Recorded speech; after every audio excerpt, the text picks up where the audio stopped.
अलिया photo कढा ना लेकिन आवे से चाचो उदीवान साईं करो मैंने जिंदगी जो मिसाल है यादगिरी याद वाली हयाती ते ला केतरो केड़ी खबर आ हिया है खट जबल जेथे अग्या थी वे रहियो साजन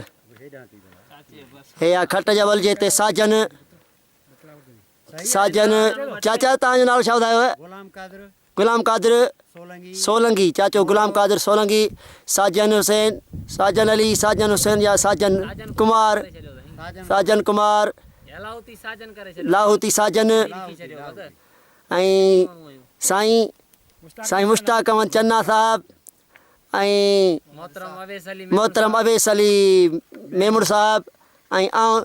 बज़ाते ख़ुदि बि कलम पाण यानी मोहम्मद बख्शा तो तव्हांजी ख़िदमत में पेश आहियूं हीअ असां जेको आहे हिते ज़ियारत ते खट जबल ते पहुता आहियूं हुनजी ज़ियारत कई अथऊं ऐं इंशा ताला थोरी देरि में हाणे हेठि लहंदासीं तमामु घणी ख़ुशी महसूस थी रही आहे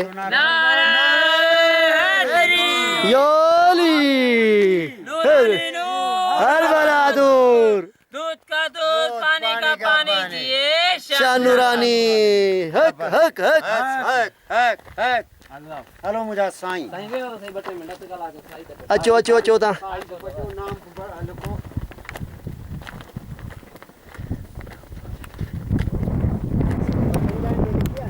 हा पत्थर सां एतिरो बीहंदो अलाए कोन वाह वाह वाह हे साईं जी तव्हां रिकॉर्डिंग कयूं अचो ॾिसो हे साईं जा आहे हिन जी हिन में हा अचो हे खट जबल जो ही जेको आहे हुयो सुभान अल्लाह तस्वीर हा ही खट जबल सुभान अल्लाह हा साईं वाह वाह ठीकु आहे ही खट जबल हा ऐं हेठि जेको आहे साईं नूरानी नूर हर बलादूर सुभान अल्लाह इहा मज़ार साईं जी सुभान अल्लाह वाह ज़ूम कयूं ज़ूम वाह वाह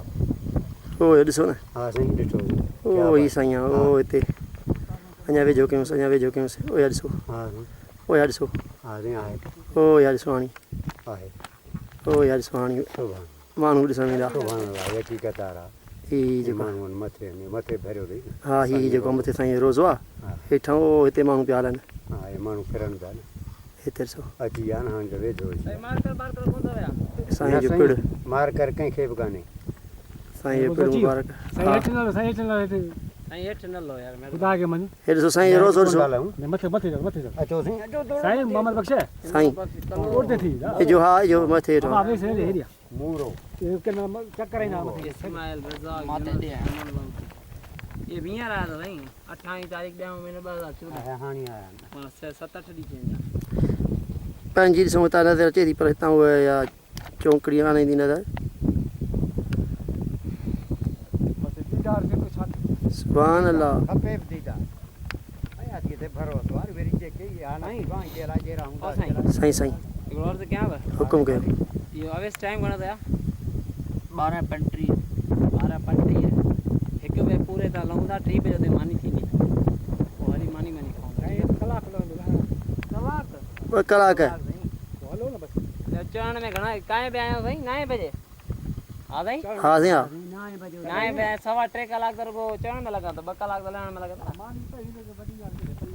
हा मानी खाईंदासीं भला पोइ घरंदी जी ॻाल्हि कान्हे का हुते ताईं ख़बर कोन अथव हलाइण वारनि जी मूंखे ख़बर आहे जेको चांहि जे कोप ते विढ़े थो उहो मानी ते किथे छॾींदो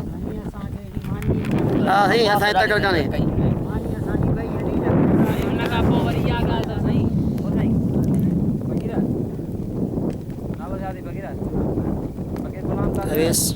असली ॻाल्हि इहा आहे त ॾिस न मालिक बि थोरो ईअं आहे जेको ईशे खां खणी आयो आहे असल में न मालिक पाण अहिड़ो आहे हाणे मालिक त चए 2 कोपला अड़े माण्हू हेॾा सारा वेठा पिया न तूं 2 दॿा थो खोटां 2 दॿनि में मां कंहिं पूरी कंदुसि तॾहिं त मूं तो कटियो त पोइ खणी ईंदुमि मूं चयो मां पाण ई थो मौजां पहिरियों अलॻि हुई चांहि सुबुह सां वरी ॿियो दफ़ो चांहि 3 दफ़ा साईं चांहि थो खोले वरी जेको नथो पिए न उहो बि घड़ी घड़ी चांहि में अतरिजी वेठो आहे साईं जंहिं 3 दफ़ा पीती हो चौथों दफ़ो घुरे थो अरे बाबा तो पीती आ साईं हाणे अचो साईं हाणे अचो हलो। साईं अचो हा